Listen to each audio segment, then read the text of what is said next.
ich, dieses Haus ist kahl und leer, denn seit mehr als 50 Jahren da bewohnt es keiner mehr.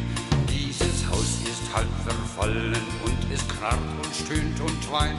Dieses Haus ist noch viel schlimmer, als es scheint. Das alte Haus von Rocky Doki hat vieles schon erlebt. Kein Wunder, dass es zittert, kein Wunder, dass es bebt. Das alte Haus von Rocky Doki sah Angst und Wein und Blut. Es wartet jeden Abend aufs neue Morgenrot.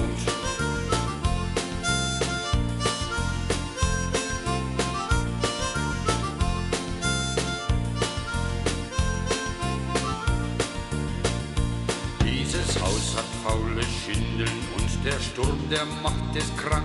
Und die alten morschen Balken waschen Schnee und Regen blank. Dieses Haus hat keine Farbe und der Rost, der nagt und frisst, bis das ganze Haus ein einziger Rostfleck ist. Das alte Haus von Rocky Doki hat vieles schon erlebt. Kein Wunder, dass es zittert, kein Wunder, dass es bebt. Das alte Haus von Rocky Doki sah Angst und Pein und Blut. Es wartet jeden Abend aufs neue Morgenrot.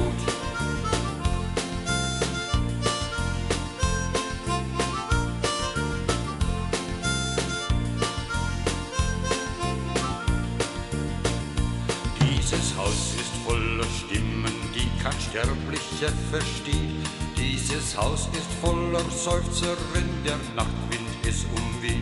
Dieses Haus hat viele Türen, doch nicht eine führt hinaus. Denn wer drin ist, der bleibt drin in diesem Haus.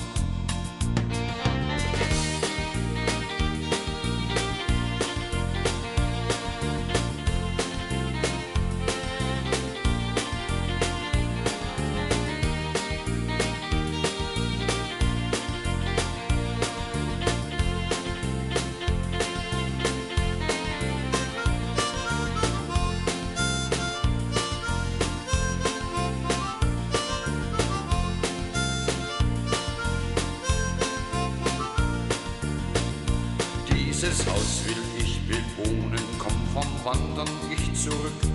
Denn das Haus ist voller Wunder und voll heimlicher Musik.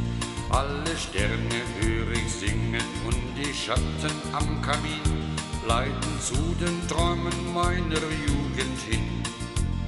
Das alte Haus von Rocky Doki hat vieles schon erlebt. Kein Wunder, dass es zittert, kein Wunder, dass es bebt. Das alte Haus von Rocky Doki sah Angst und Pein und Blut.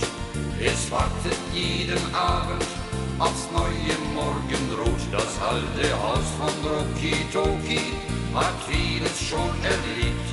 Kein Wunder, dass es zittert, kein Wunder, dass es bebt. Das alte Haus von Rocky Doki sah Angst und Pein und Blut.